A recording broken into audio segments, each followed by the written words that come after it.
digital developments during the previous month. Welcome to our guests here at Geneva Internet. In particular, delegation from Indonesia, with whom we this morning discussed some ideas on the future of cyber diplomacy, and we're really honored to have them today with us in Geneva. Big welcome to our friends and colleagues online from in hubs in Tunisia, Rio and Southeastern Europe and other places worldwide for those of you who are following it online. As we already discussed in January, 2017 is likely to be quite a dynamic year when it comes to digital policy.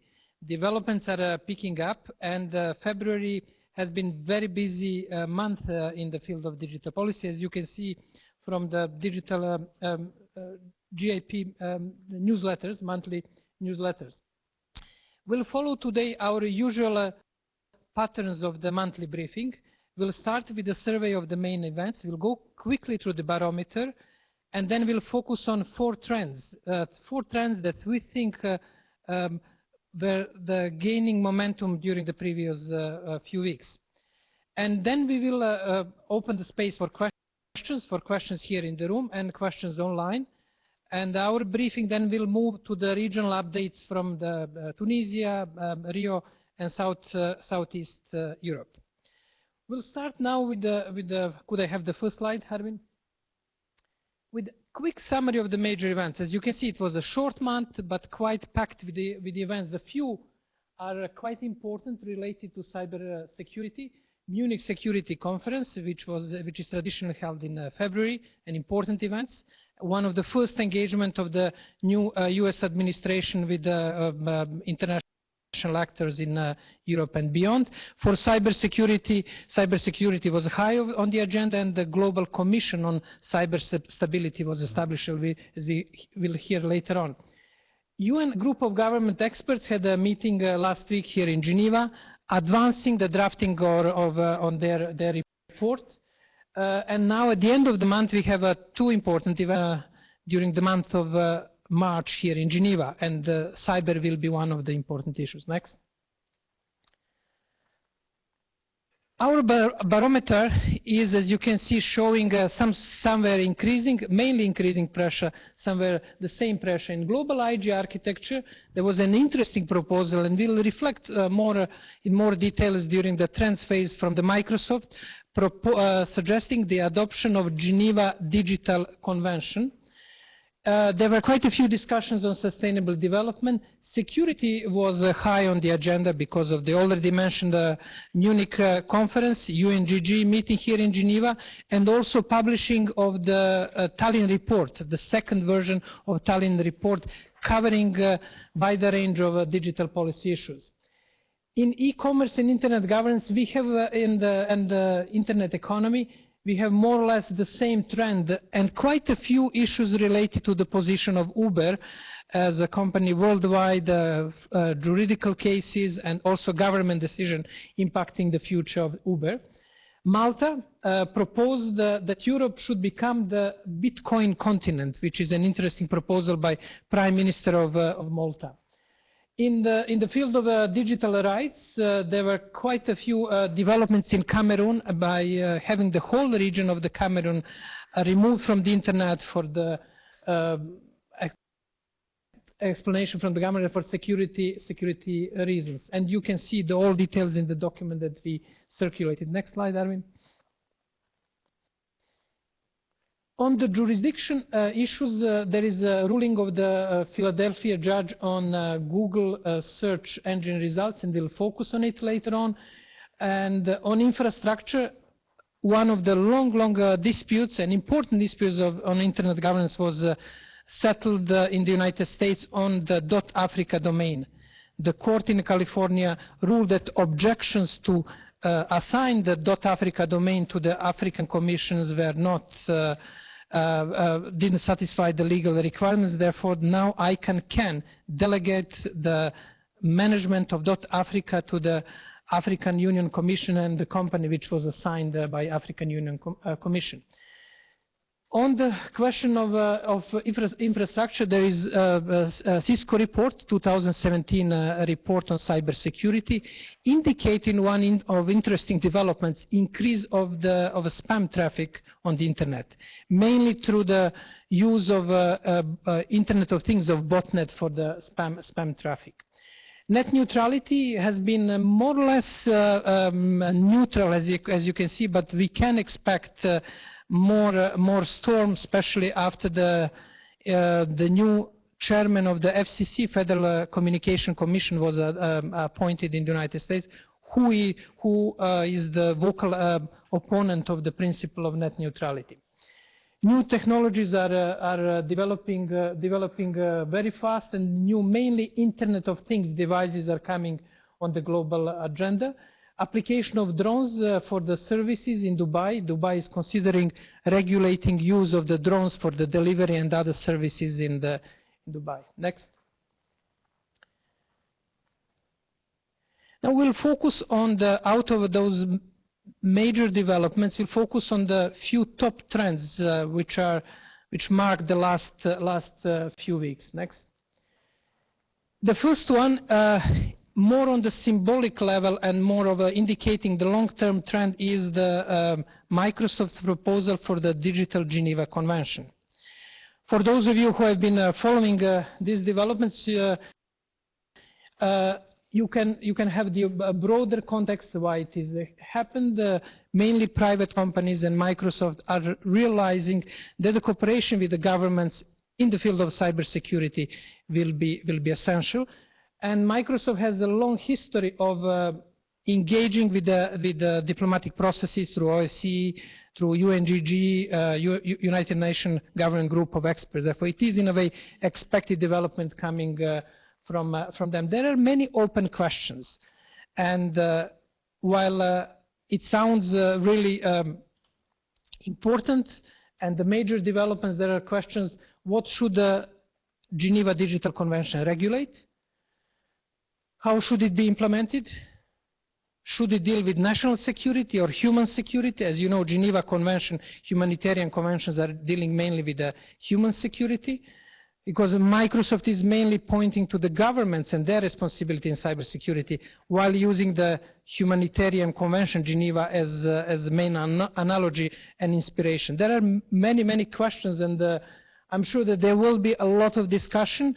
This proposal is, if you can put it, half-baked, and it needs a lot of legal and policy work, but I guess the main idea is to launch the discussion to see how one can create this framework in which there should be government's engagement and responsibility in creating norms, and more multi-stakeholder implementation of the norm. Microsoft used an analogy between Geneva Convention and the Red Cross. As you know, Geneva Convention is intergovernmental treaty. Red Cross is the private organization established under Swiss law.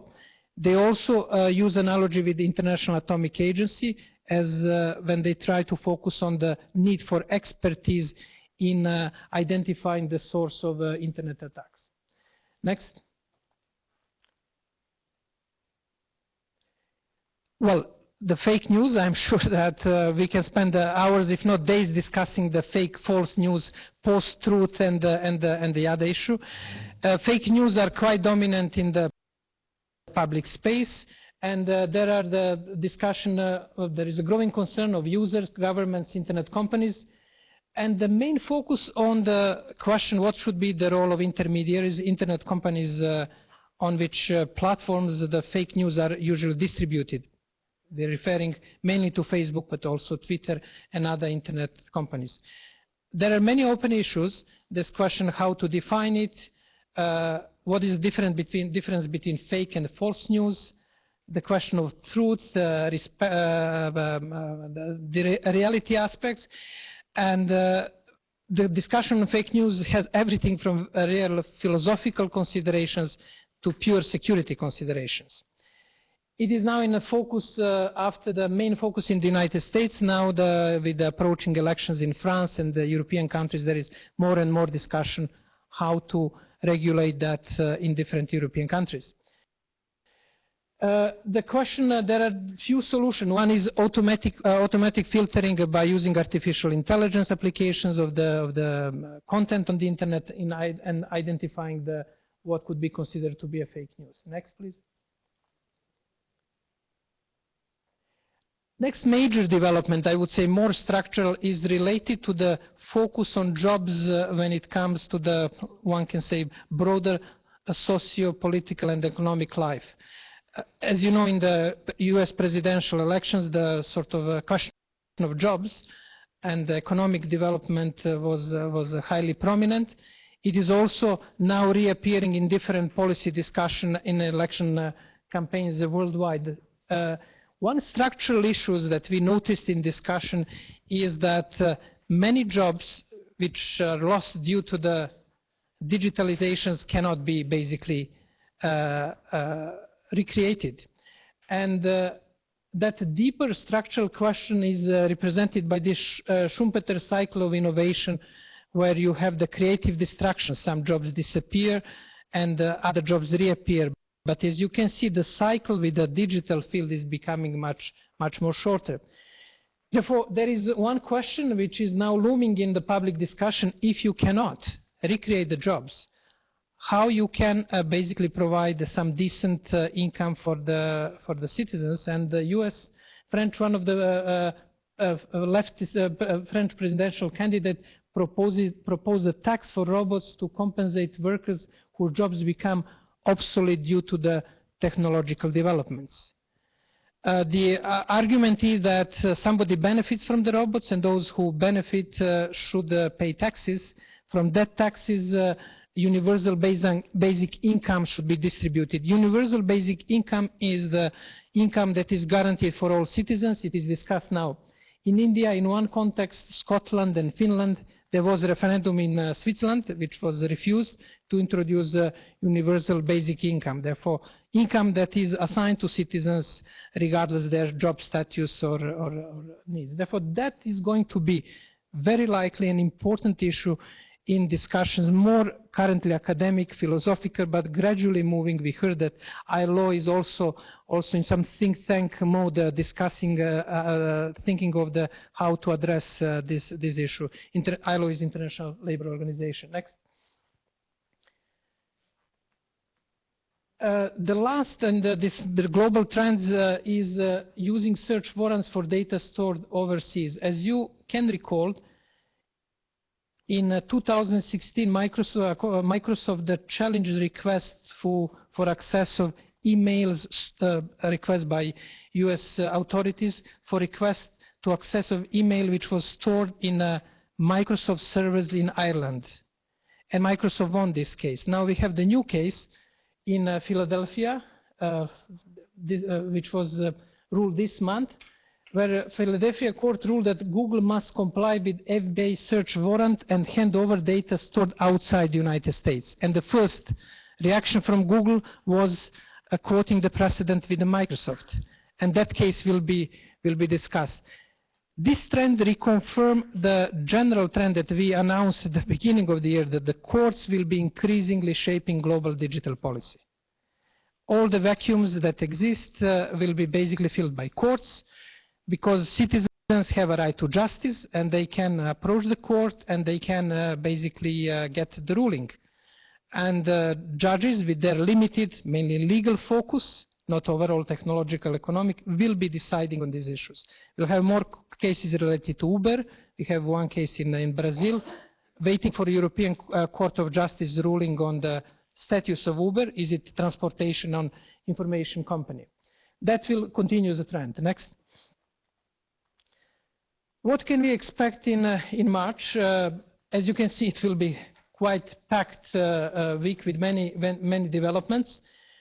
There will be an interesting conference for those of you who are based in Geneva on the data. There will be first symposium on the future network driverless car during the car show here in Geneva on the night of March. There will be then an interesting event on big data on 21st and 27th of March. European Broadcasting Union will bring the experts to discuss impact of big data on media organizations. At the end of the month, 29th and 31st, I'm not going through the list. You can find a description of all events on our observatory, including reports from the previous events. On 29th and 31st, there will be RightCon Brussels meeting, which is one of the major meetings bringing in a way Silicon Valley to Brussels. There will be quite a few companies from Silicon Valley discussing privacy, e-commerce, and other related issues. Next. At the Geneva Internet Platform and Diplo Foundation, we will be stepping up in a way preparatory process for the Internet Governance Forum. Based on the briefings that we had over the last 2 months, we identified data as one of the issues on which we will focus during 2017.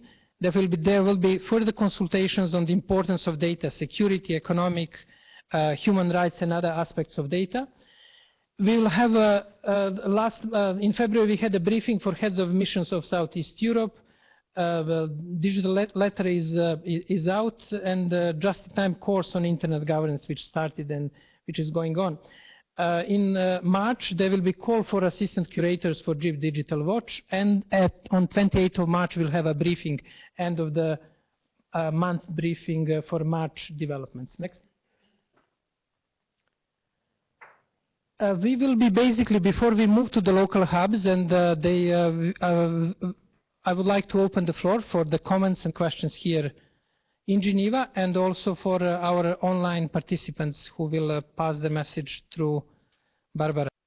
Barbara, do we have anything online? In situ, any comment? Richard, tradition is here. Richard Hill. Thanks, Richard Hill. Yes, on the fake news, we had a meeting of the European chapters of the Internet Society last week in Amsterdam. I think there were 28 or 29 regional chapters present. And we had a very long discussion on fake news, and the general agreement was don't do anything, because everything that's being proposed looks far worse than what's happening. It doesn't mean we don't worry about it. We have to keep looking at it, but ideas like using artificial intelligence to weed out, that's just nonsense. You're just going to reflect the bias of the people writing the programs. And similarly, if you ask people to refer to a fact checker, well, then who checks the fact checker? And how many people are actually going to take the time to look at the fact checker, etc.? So our general feeling was that the way to counter this phenomenon is simply to make sure that there's enough good, true news out there and to educate people. And in the end, it should take care of itself that way. So the main focus was on educating people. Richard, it reflects also discussion which was held at the Internet Governance Forum. There was a session, and the main focus was exactly on increasing online literacy, developing critical thinking, creating outfits that can reflect more on that. Out of the, let's say, 3 or 4 tools, one is artificial intelligence, which was proposed by Jigsaw and Google. The second is flagging. And the third one is more long-term online education and increasing the awareness and the capacity of people to detect fake news. Their focus was also on the third one, therefore it reflects this discussion. And that's that. Okay. Do we have any question on? Yes. I don't know if you can hear me. Okay. Here. Can you hear me? Yeah. It should be working. Yes, we have the discussion is now starting to be in full swing, but it started with the Microsoft case and Microsoft's proposal, to which Michael said that he applauds Microsoft's efforts, but it also makes me, as well as many others, wonder how these powerful multinational internet companies will continue to engage in the internet space as cyber city-states, given that they have more money and power than many countries. And this issue was also addressed by Cindy, who said it's really interesting approach from Microsoft in proposing a set of norms on cyber, but are there any projections on any framework of discussion that will be used by Microsoft in lobbying states? So these are 2 questions or issues related to the Microsoft proposal. And then we have another question from Romina. What is your opinion about the crafting in Denmark about the digital ambassador to negotiate with giants like Microsoft, Google, Facebook, etc., considering them for their size and could be friendly as states. Will digital citizens be well represented in their civil rights and interests? So this is another question that is coming up. And in the meantime, more questions are coming up in the discussion. Okay, great. Let me start with the Danish digital diplomacy development. It is example how a good media campaign can raise the sort of visibility of the issue. Everybody is, we receive many questions about Danish digital diplomacy, and it should be uploaded, this approach. Denmark is trying to approach this issue in a constructive and comprehensive way, like many governments worldwide are trying to develop cyber or digital diplomacy. You use whatever prefix you want. I don't think that it is completely new development. We have here in Geneva cyber diplomats dealing only with the cyber issues. There are quite a few countries having the digital ambassadors, or people dealing exclusively with the digital issue. Now, apart from the title and the banner that is used, the substantive issue is, there are two substantive issues.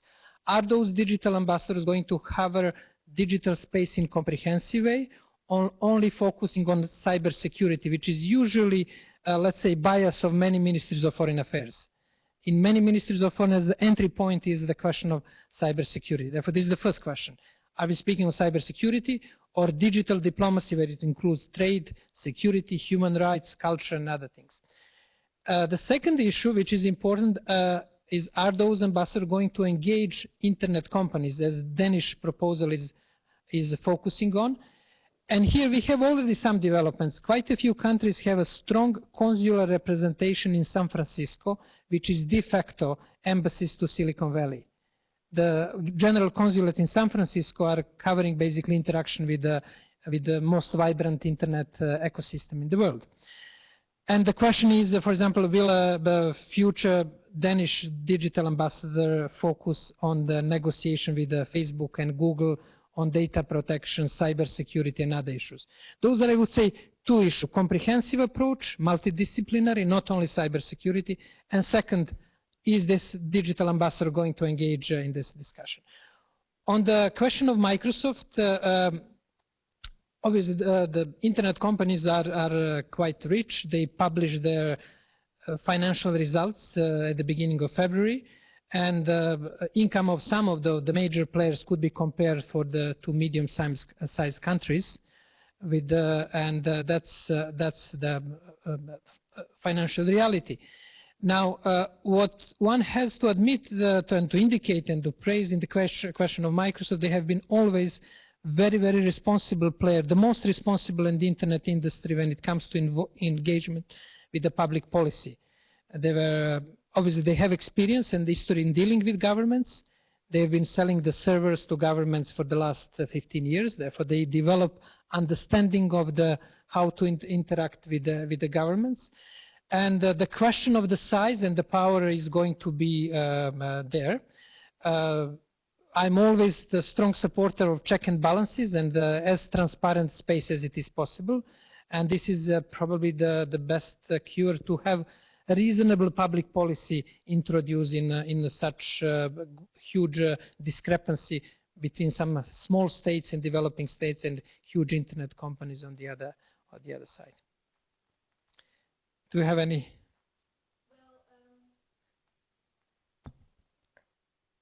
We have another. We have a very interesting remark from Liz, who is saying that who is a little bit skeptical about Microsoft's initiative, and she is raising the question: could this just be a PR move?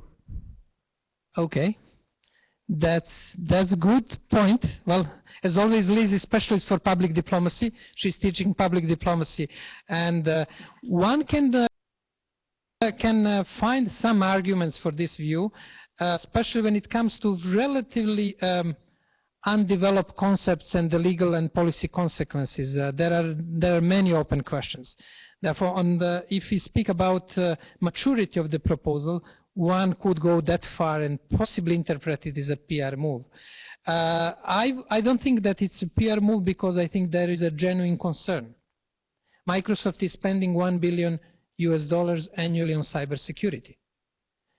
Business model, Microsoft business model, which is based on cloud computing increasingly, okay, they're selling software, they have quite a balance, but cloud computing is important, is again potentially endangered by cybersecurity attacks. Therefore, there is, let's say, a real basis for their concern. Therefore, I wouldn't go that far to consider it as a PR move, although probably some signals of the half-baked product could lead someone towards this conclusion. We have always more active online community. Any question here in the room? Oh, Christian, please. Yeah, there you go. The yin and yang of the first interactions. Just two comments. First of all, to react to your cyber ambassador. Of course, Canada has one, and you're right. We are mostly our hook into getting the minister interested in this. Obviously, is always a security hook, but hopefully we're moving towards a broader focus on development, accessibility, human rights issues, all of those things. But because, again, internet, many ministers just go, ooh, don't understand that it's technology. They don't really want to go into it, and we have to walk them through and train them. So we're getting there.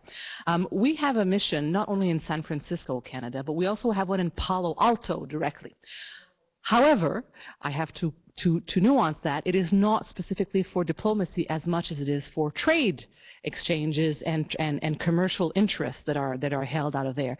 So even if we do have a physical presence, we are still not at the point of having a digital engagement with these companies unless something very egregious was to happen. We're still at the level of trade dealings. So that is where our engagement is going. And one last thing in terms of events coming up that I would like to flag. Obviously, you mentioned the Human Rights Council. We will be discussing a resolution on privacy, but today the Special Rapporteur on Privacy has also released an advanced copy of his report. So if people are curious to see what's in there, it's focusing mostly on oversight committees for surveillance organizations nationally. So he's trying to make them more privacy friendly. So we'll see if he succeeds. Thank you. Thank you, Christiane. Well, we just heard from Christiane Roy from a Canadian permanent mission here in Geneva. She is one of the cyber diplomats covering cyber issues in all its complexity, from cyber security, human rights, including trade. Yeah, and thank you for this comment on the Palo Alto and San Francisco. What I was referring, that countries have their presence, their consulates, but they deal mainly with the trade and technological issue, not with traditional diplomacy. And the third comment was on the report. UN Special Rapporteur on Privacy released his report on privacy, and privacy will be discussed during the UN Human Rights Council this week. It's an annual process. Yeah. Thank you. Okay, Barbara. Yeah, the discussion is still ongoing in the chat. On the question of Microsoft, this is the hottest topic in the chat, I would say. Teresa is proposing that maybe it's not a PR move, but a corporate social responsibility move. And related to this, Hamza is raising a question, Hamza from the Tunis hub. He's saying multinational companies' understanding of human rights and corporate social responsibility is not their priority for the moment. So how can, in the Middle East, North African region, how can they be held accountable through a robust national judicial system? And how can judges in the MENA region be both independent and domestically accountable to represent the right of consumers? Well, this is I would say the question that we can answer in quite a few countries and jurisdictions worldwide, and I think that both comments from Teresa and Hamza could be concluding comments on this first phase of a discussion. For our online community, I would like to invite you to stay online. Stephanie Borg-Pseila will take over the moderation of the event, and you will hear the updates from the regional hubs in Tunisia, Southeast Europe, and Rio, Brazil. Thank you very much, and see you on 28th of March for the March briefing. All the best, online community, and we move to that corner. Thank you. Thank you, Oman, for a great roundup of the development in February, and thank you, Barbara, our remote moderator, for our online audience. So first we will hear the update from Tunisia. We have Ms. Nuha Othman from the Tunis Hub, who will update us on the discussions that took place during the high-level African Conference on Internet Governance. This took place in Algiers on the 13th of February. So, Nuha. Hello everyone, welcome to this February briefing from Tunisia. My name is Nuha Othman. I am a PhD student in computer science at ISG Tunis, belonging to Larodec Laboratory. I am also an Internet policy analyst author with Janeiro. So I would like to share with you the highlights of the African Conference on Internet Governance hosted in Algiers on 13 February 2017.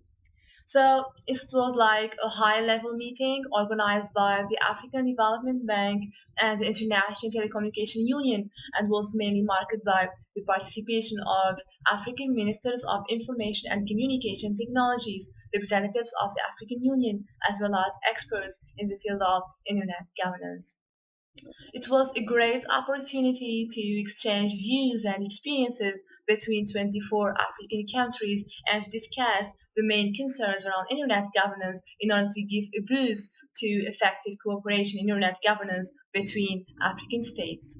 Participants in the meeting agreed to draw up a common strategy that makes the economic benefits of Internet profitable to Africa and promotes Africa's digital identity while favoring the local content and multilingualism. In this event, Iman Houda-Ferron, Algerian Minister of Information and Communication Technologies, highlighted the need for involving all people, including those who have not access to Internet, in the definition of Internet governance foundations through transparent and democratic measures. She further urged ICT stakeholders to invest in infrastructures in African countries, calling these latter to participate in Internet governance forums to fairly share the benefits of Internet. During this event, Mr. Boubacar Siddiqui, the African Development Bank representative to Algeria, announced that the bank has approved the financing of the Trans-Sahara Optic Fiber Backbone project that will interconnect Algeria, Nigeria, Chad in the first step, and then Mali and Niger in the next step. It's long overdue. Also, Mr. Abdelaziz Ben Azita, head of Cloud Services Division at Tunisia Telecom, stated that cybersecurity has become a matter of urgency to reduce cyber threats that have grown exponentially in recent years. He considered that improving cybersecurity would not be possible without a unified African program based on effective security measures in order to proactively prevent, detect, and respond to cyber attacks. These were the highlights of the African Conference. We expect that its outcome will impact the use of Internet in Africa. That's all. Thank you for your attention and goodbye. Thank you for your attention and goodbye. Thank you, Nuha, for the updates from the African Conference on IG. We will now hear the update from Luca Belli, from the Rio Hub, who will share updates from the region. The Rio Hub had a discussion last week during which they discussed a few pressing issues, privacy being one of them, together with two expert guests who are attending the discussion. Luca, over to you. Good morning, Jovan. Good morning to everyone. Welcome to Rio. We had a very interesting debate during our panorama of digital policy at the national level yesterday here in Rio. We had two special guests as usual, Isadora Cordova for the Berkman Center, and then Danilo Doneda, who is the director of the Privacy Brazil project. Isadora analyzed several issues with regard to privacy and identity, and stressed some concern with regard to some government-led initiatives, highlighting that the Brazilian citizen may face a threat with regard to the project to unify, to consolidate databases and documents, the various documents, in order to create a unique ID at the Brazilian level. The reference was to the bill that has been approved by the Chamber of Deputies this week to create such a unique ID at the federal level. And the bill has been approved by the Chamber, but will be discussed by the Senate over the next weeks. Danilo Doneda also expressed some concern with regard to another initiative promoted by the mayor of the São Paulo city that has announced that within his plan to privatize several public goods, he is going also, he would like at least to privatize and to put on sale the database, including personal data of the users of the public transportation.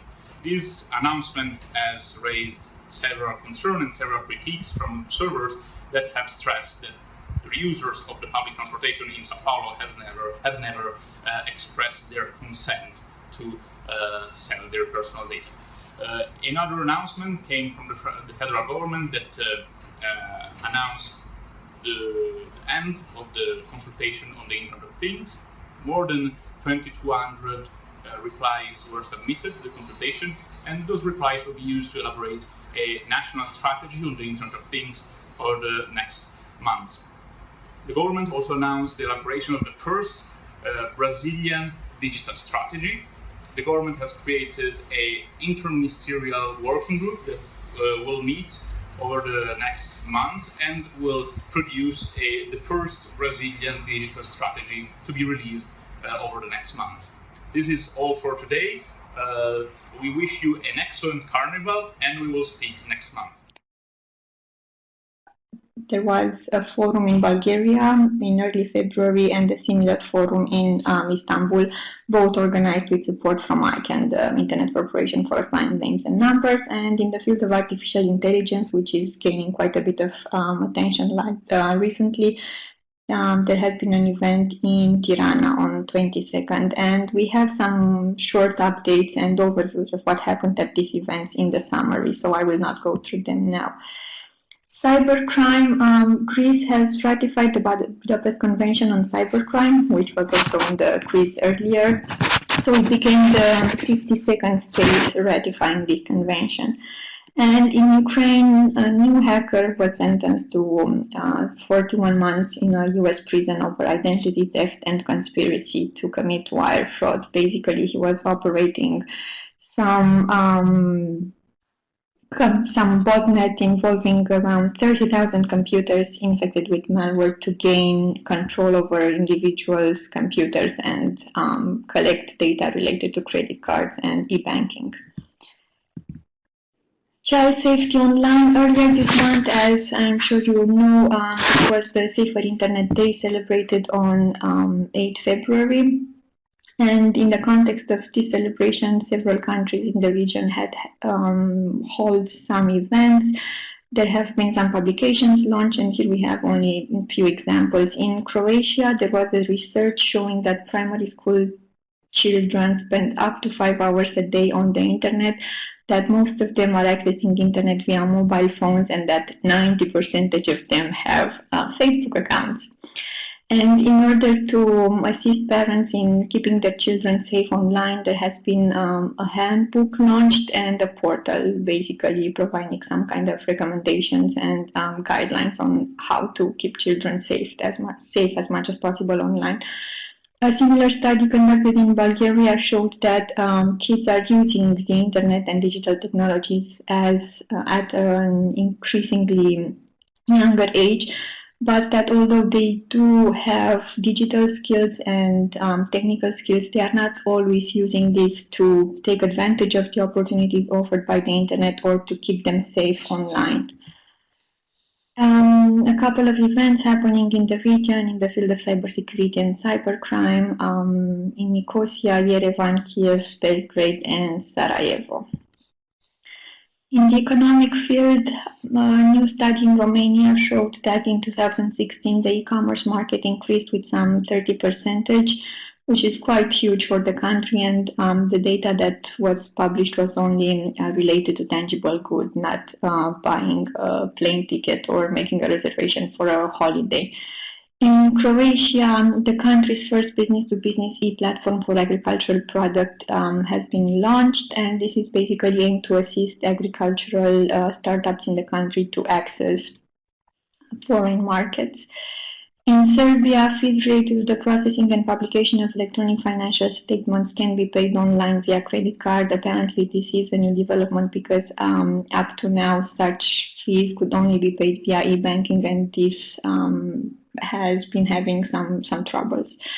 In Albania, Giraffa Lab, a startup incubator for internet entrepreneurs, has been launched, and it is mainly dedicated at entrepreneurs from Kosovo, Albania, and Macedonia.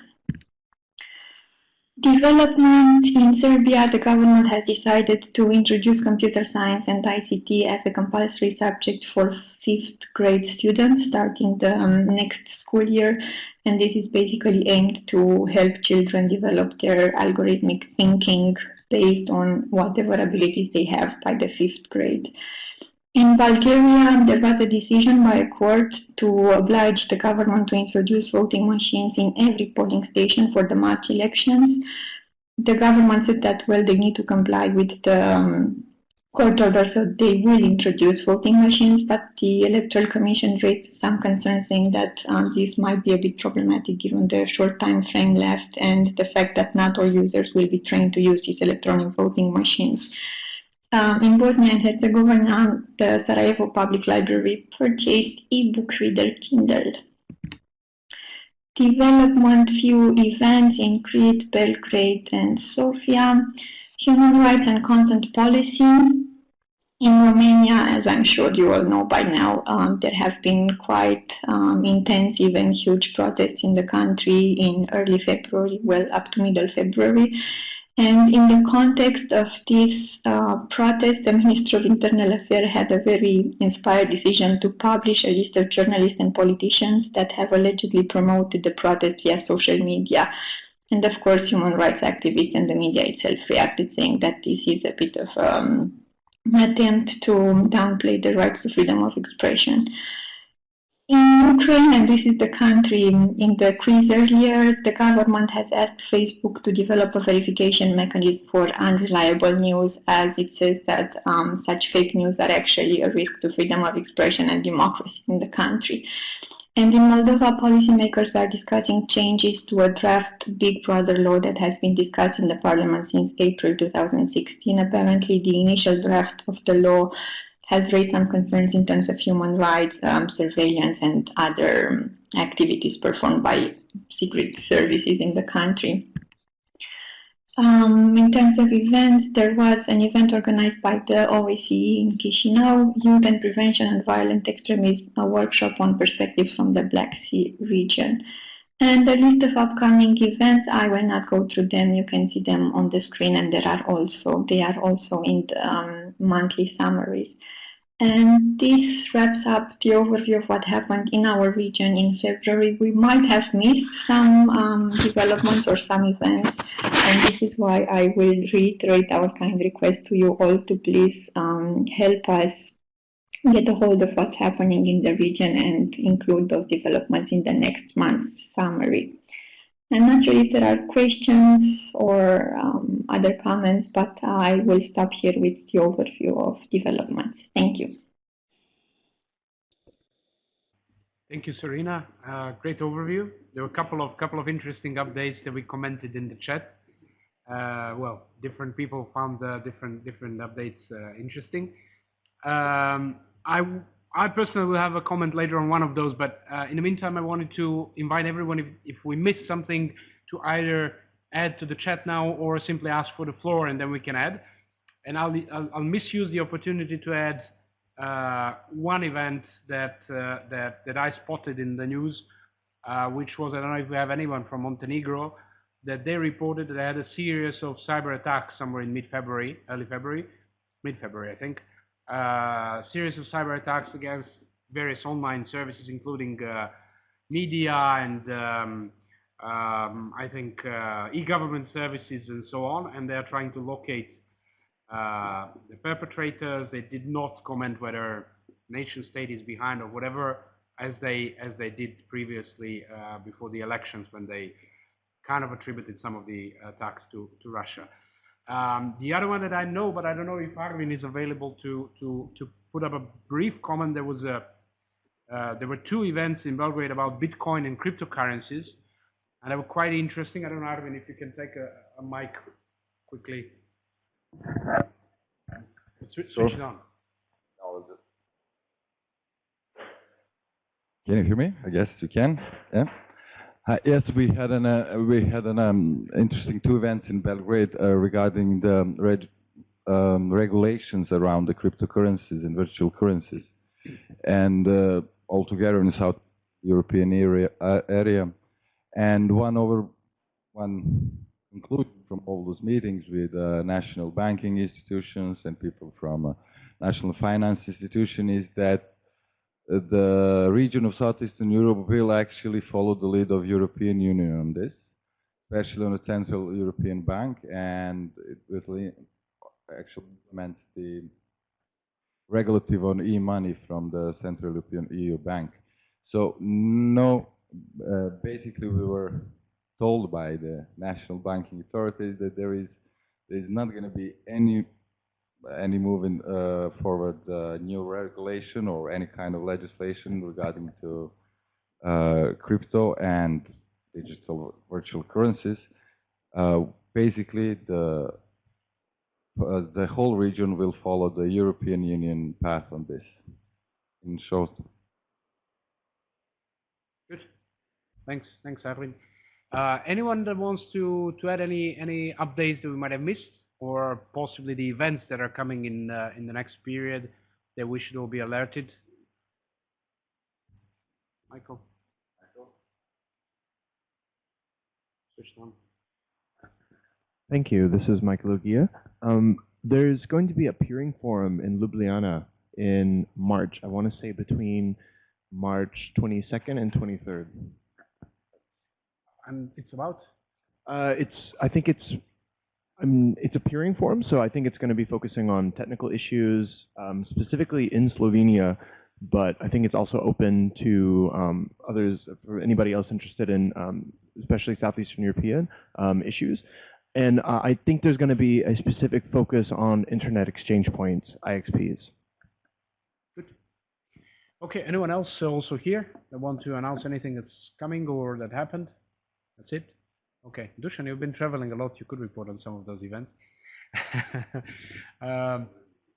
Okay, any comments on the current news? I had one. Well, we commented in the chat, but I had one which is kind of a personal reflection on the. I think it was Armenian kind of a debate on telecoms that are complaining against the over-the-top services like content providers and services provider causing them losses. I participated in a conference on internet governance in Algeria 2 weeks ago, where the same discussion was one of the panels titled "Profitability of the Internet," where the main question was actually how do the different internet industries kind of divide the revenues, where the telecoms, which are especially in that part of the world, including in Southeastern Europe still to some extent, rather owned by the government, and the government and the telecoms feel that they have a loss because they do not get more revenues, they do not earn any more money, but the OTTs, which are usually in the other countries, actually get bigger parts of the cake. And one of the, I wouldn't say conclusions, but one of the ideas to think about, and I'm just provoking our region to start thinking about it, maybe the city can be also a place where we can discuss more, is to look at how we could boost in the region the OTTs and actually bring more revenues into the region through the OTTs. The convergence of the telecoms and OTTs is visible on the global level as well, where we have Facebook and Google laying down the optical fibers, where we have AT&T acquiring Warner and so on. So that's one option to think about. And the other one is to think about the profitability of the data, because the data is something that is becoming is currently the main currency online, and that's something where the revenue can come from. And rather than thinking about how we should protect telecoms, we should think about how to innovate telecoms and their business models and go into that. So that's just my personal reflection on this topic, which I think is rather important. And I'll stop there. Anyone else want to comment on that or anything else that Serena presented over there? If not, I'll just briefly announce the next meeting that we'll have, the same one like we had today, the last Tuesday of the month again, which is 28th of month. Inviting you to contribute with the news and updates in the meantime, so just contact any one of us or CIDIG Secretariat directly with any kind of news from your country, updates or announces of the forthcoming events. And join us for the preparations of the CIDIG. Now we have the main topics when it comes to the CIDIG meeting in Ohrid in the end of May. Maybe Sorina, if you want to add a quick reflection on where we are when it comes to the CIDIG developments. Thank you, Vlada. Yes, I will do just a quick overview of where we are. As you have mentioned, we have a program outline published, and I will share the link later in the chat. We know the main topics that are going to be discussed at CIDIG, and now organizing teams are basically building those sessions, and the organizing teams are open to anyone interested. So if anyone in this room would like to contribute to either of the sessions, you are welcome. But in brief, what are the topics? The meeting will spread over 2 days. We will be meeting on both 24th and 25th of May in Ohrid again. And we will have the usual introduction to internet governance in the afternoon of 24 May. Then there will be a discussion on access, digital divide, and telecom market regulation. And maybe this will be the place to discuss about what Vlada has just mentioned about OTT services. Then on the actual day of CIDIG, we will start with the discussion on online human rights, new challenges, and the issue of fake news. We will continue with the Internet of Things and what kind of opportunities it will bring into the region. We will have a short slot on open data and initiatives across the region. Then there will be a cybersecurity session and a session on internationalized domain names. So these are the topics that will be discussed at CIDIG. There will also be on the morning of 24th May a youth school. We have just launched it, I think, yesterday. So I'm not sure if we have students in the room, but if you know students around the region, they are welcome to apply. Again, I will share the link in the chat a bit later. The deadline for applications is 19 March, and at the same time, we have also launched a fellowship program. People who are interested in attending the meeting and learning a bit more about internet governance, digital policy, what happens in the region and globally, we can support some of them and include them into this program, which will be a bit more than just attending the meeting and listening to others. Thank you, Diana, for sharing the links. Deadline for the fellowship program is also on 19 March, and these two initiatives have been possible due to support from our supporting organizations, in these specific instances, ICANN and Internet Society. So we are looking forward to seeing as many as possible among you at the meeting in Ohrid, and meanwhile you know how to reach us, or we hope you know how to reach us and to contribute to what we are trying to do. If there are any questions, I am happy to answer. If not, thank you once again. Thanks, Sorina, and thanks for reminding of the call for the young or youth school before that. I think this is a wonderful opportunity, so it would be good if all of us also spread the buzz around it and try to get more young people to apply. Okay, if no other comments, Dusan, anything for the closing part? Okay. Excellent, thank you. In the meantime, send us the updates from your countries, send us the announcements of the developments and events that are coming, and see you back on 28th of March. Thank you, Serena. Thank you all. Ciao. Thank you, Luca, for sharing the updates from the region. This brings us actually to the end of our February briefing on IG. So thank you for participating in today's briefings. The recording, the presentation, and the digest will be available soon. They will be available on the same page where the announcement and the registration form were available. One last announcement, as you have heard from Jovan, the Geneva Digital Watch newsletter for February is now available for download, and I will share the link again. And this brings me to the end of the announcement. So thank you once again for joining. And we hope to see you again for the March briefing on the 28th of March. Thank you.